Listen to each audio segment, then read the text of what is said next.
Hi guys, welcome back to another Bourbon Santa video. This is part 2 of the greatest, biggest, whatever, scam in bourbon. And today we're going to talk about a few things. We're going to talk about some terms, we're going to talk about some legal loopholes, and about barrel finishing and single barrel products. Now, interestingly, according to the TTB, there's no legal definition of a single barrel. There's no legal definition of finishing either. But for now, let's stick with single barrel. So, this is a single barrel of bourbon.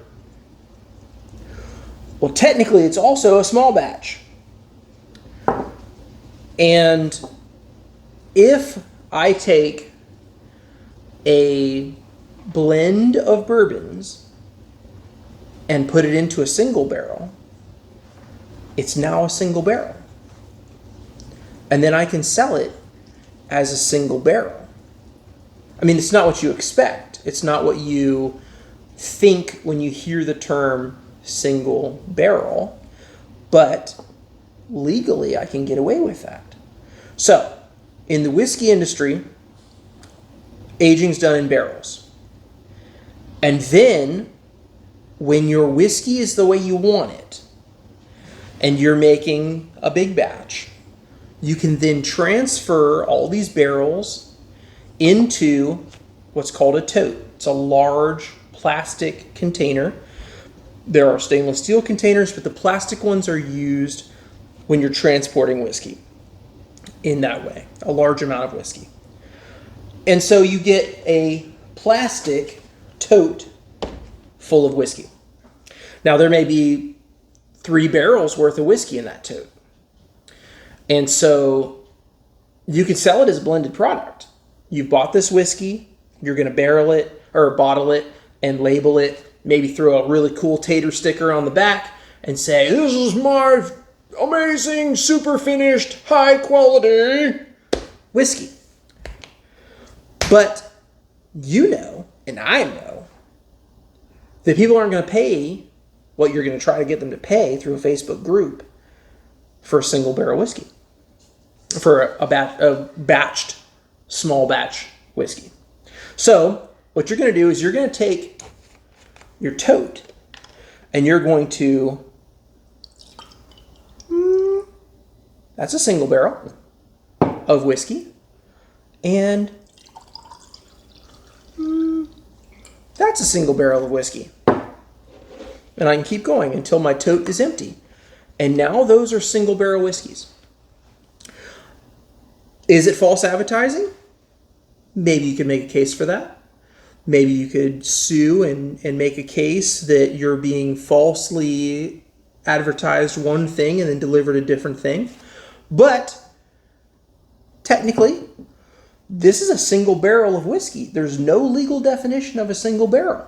So now that I've put it in a single barrel, it's a single barrel. Cool, right? That's pretty cool. And if you want to maximize your money, you could do that. It's cheaper to buy them in the totes, but maybe you need to make it look good. You need to make it look good because people are going to come to your facility and do tastings. So you're going to go ahead and you're going to pour it into used barrels. Like this. Like this. Cool. Now we have it in barrels, and we can have people taste it. We can buy these empty barrels. We can buy empty barrels. Barrels Direct. There's 15 different companies that I found that sell used empty barrels. And you can buy it from anywhere. You can buy Woodford double oaked barrels. You can buy barrels from all over Indiana. You can buy brandy barrels, cognac, Armagnac, Shirazaki, anything you can imagine. The used barrels are available for purchase, including used MGP barrels. So you could buy some MGP barrels, toss your whiskey from wherever you got it from into those barrels, and now, is that a single barrel in an MGP barrel? Looks like it to me. Looks like it to me. And the thing that would trip you up is after you do this, you're going to have a lot of single barrels that have the exact same proof point. So if you're smart, you would change that. But if you're dumb, you'd put out single barrels that have matching proof points. And if you're extra dumb, you would do all of your finishes for that finishing product, for that line, say it's honey, or it's cognac, or it's whatever, and you're going to put out multiple barrels of that, whatever finish it is, that line, that product run that you're doing, and they're all the same proof point. All single barrels.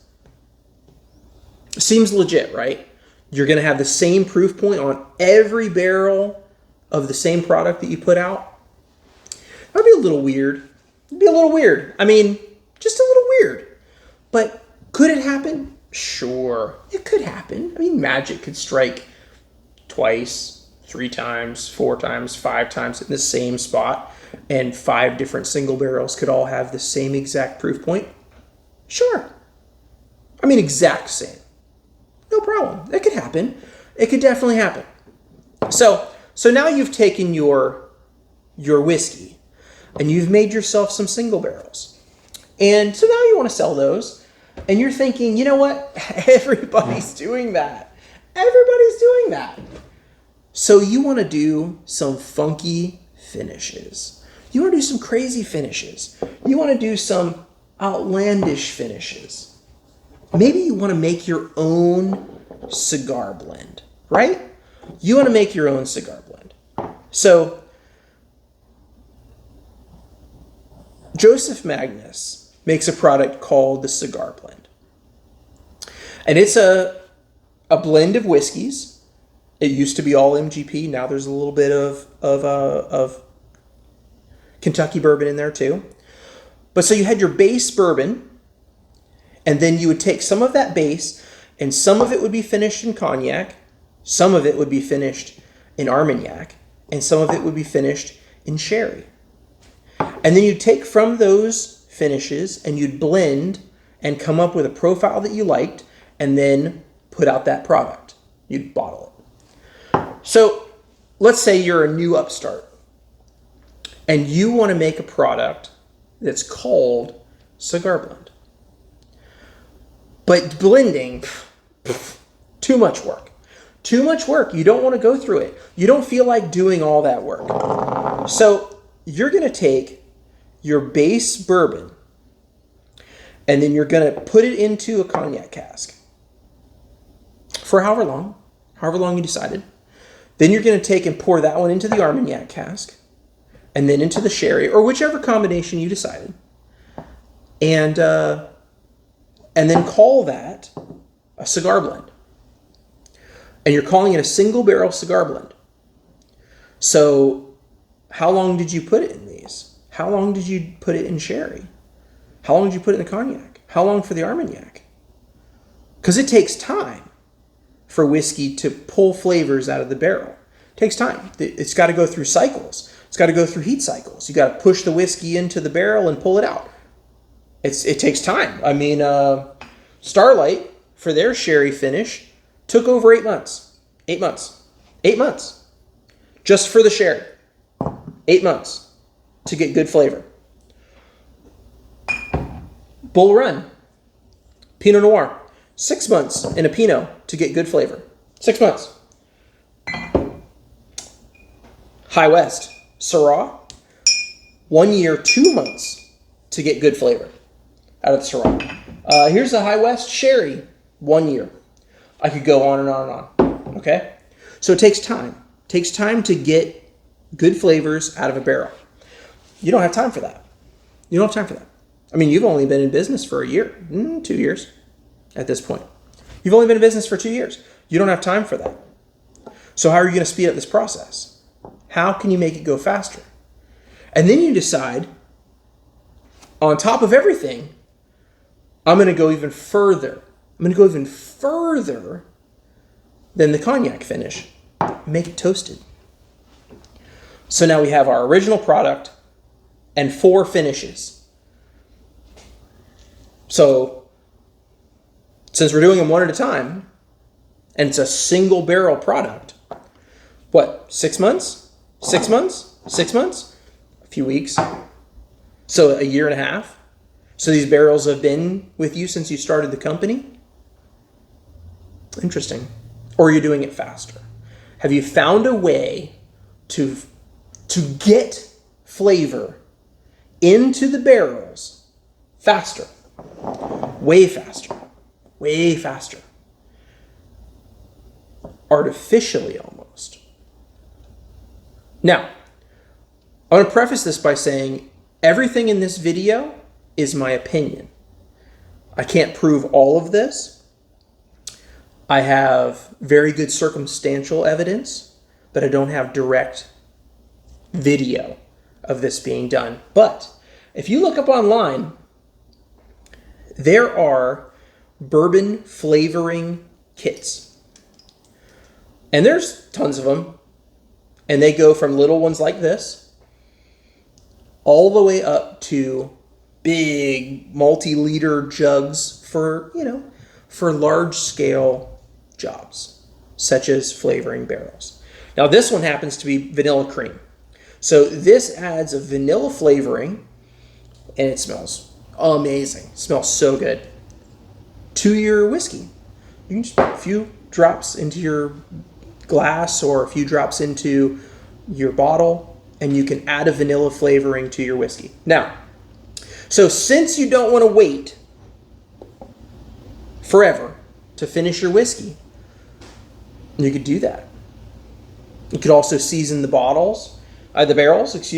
You could take, let's say, I don't have it in front of me, but you could take some sherry, dump a bottle of sherry in the barrel, roll it around, get a nice coat on the barrel, and then fill it with your whiskey and let it sit for 2-3 weeks from the reports that I've been given, 2-3 weeks, and then do the same thing with the cognac, same thing with the Armagnac, and then drop it into a toasted barrel to finish it all off. And Bob's your uncle, you have a cigar blend or whatever other finish you want to call it or want to do this with and put it out on the market. Now, is any of this illegal? No. Possibly on the false advertising end of things. But that's a pain in the ass to prove. Now, one of the ways you're going to know is if they don't tell you how long the whiskey's been aging for. Because they don't want to tell you. Now, a legitimate whiskey manufacturer is going to put that info on the bottle or on their website and say, yeah, this was aged in sherry or Syrah for a year and 2 months. And then hey, that's a legitimate thing. Now, if I advertise that I'm only aging stuff for 2 weeks, 3 weeks, you're going to be like, no.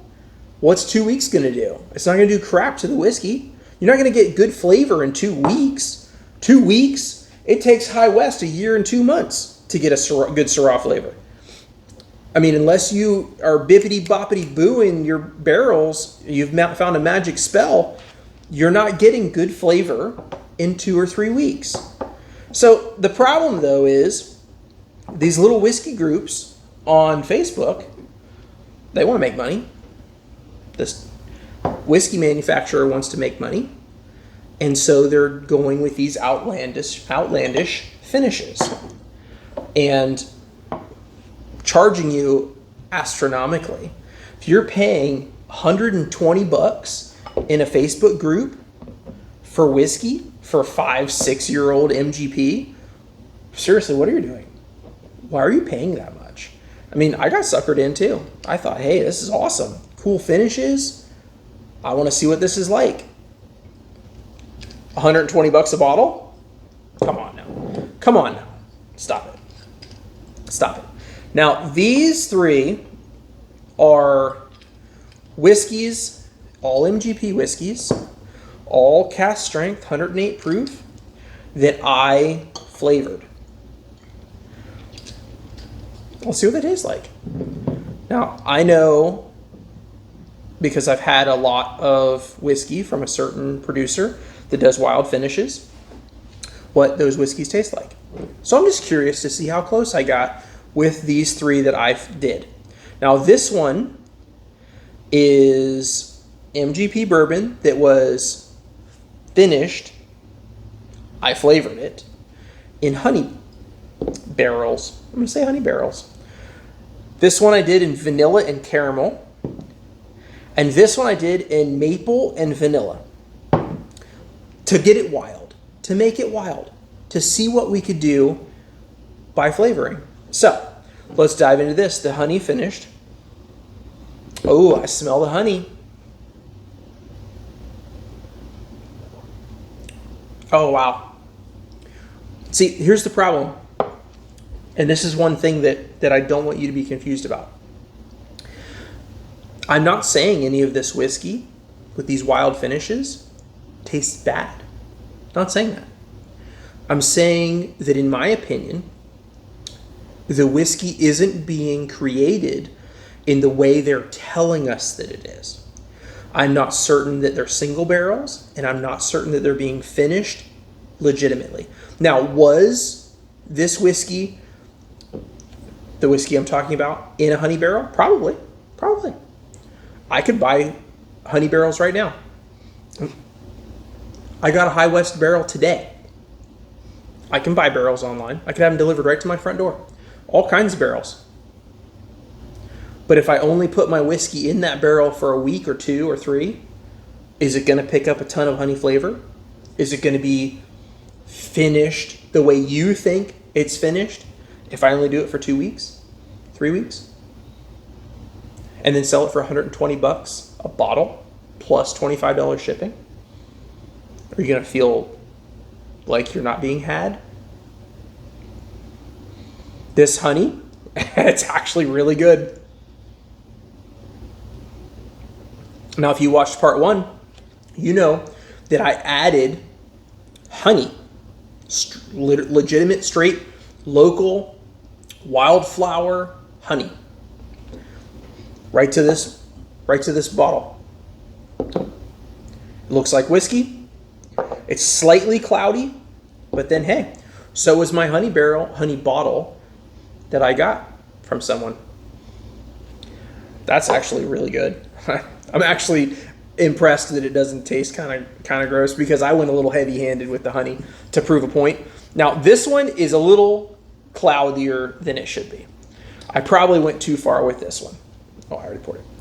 This one is the vanilla and caramel barrels, and I think it's the caramel that messed me up. I went a little too hard with the caramel. But it smells good.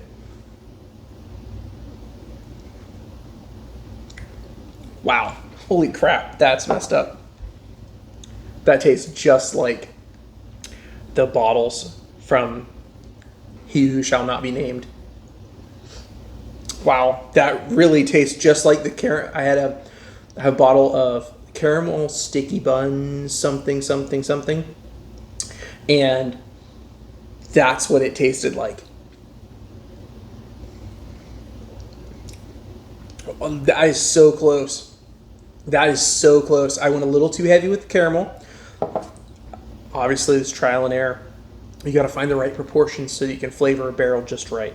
Just right. You flavor it just right. Wow.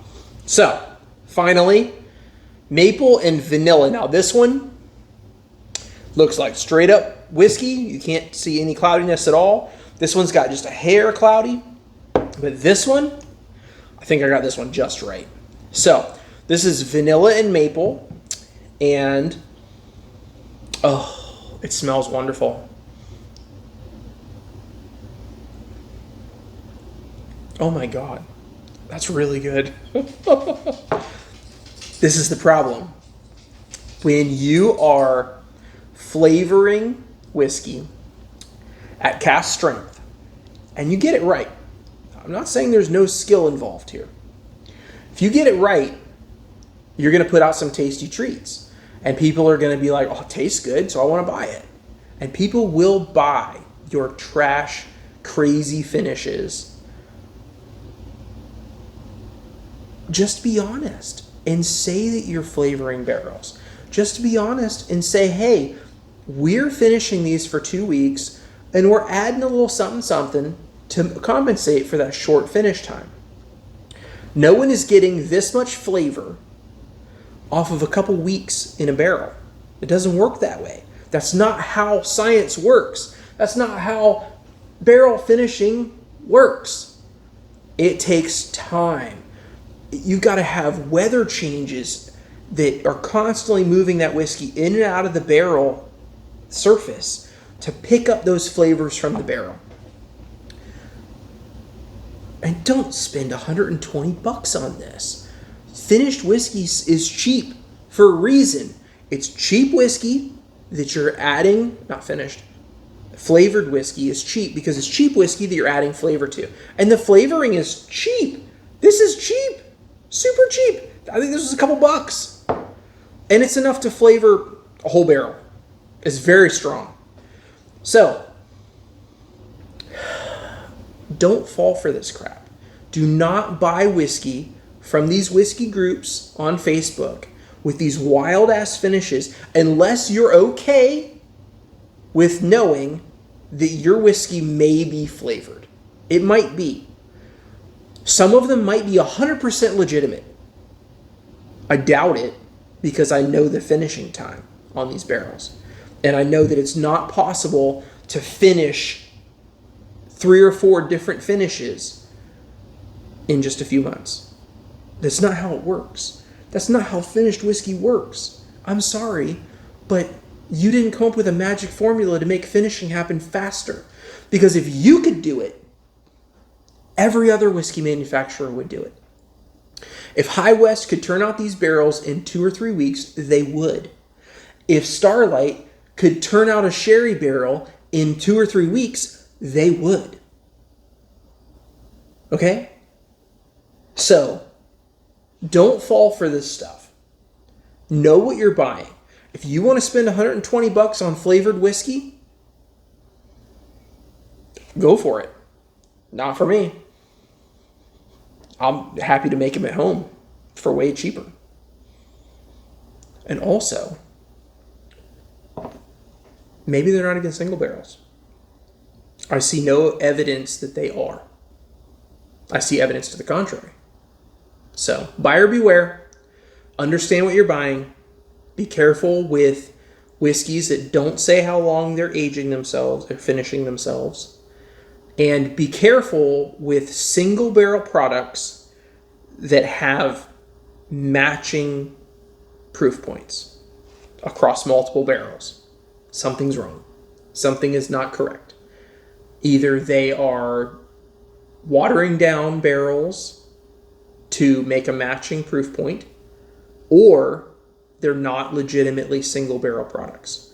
And they are technically a small batch that are being poured into a single barrel to give the representation of a single barrel product. So, buyer beware. Until the next follow-up on this, thank you for watching. Don't buy from Facebook groups. Just stop it. Stop it. You're getting ripped off. You're paying way too much for lackluster bourbon. I mean, maybe it tastes good. This tastes pretty good. Stop it. Until next time, have a great day.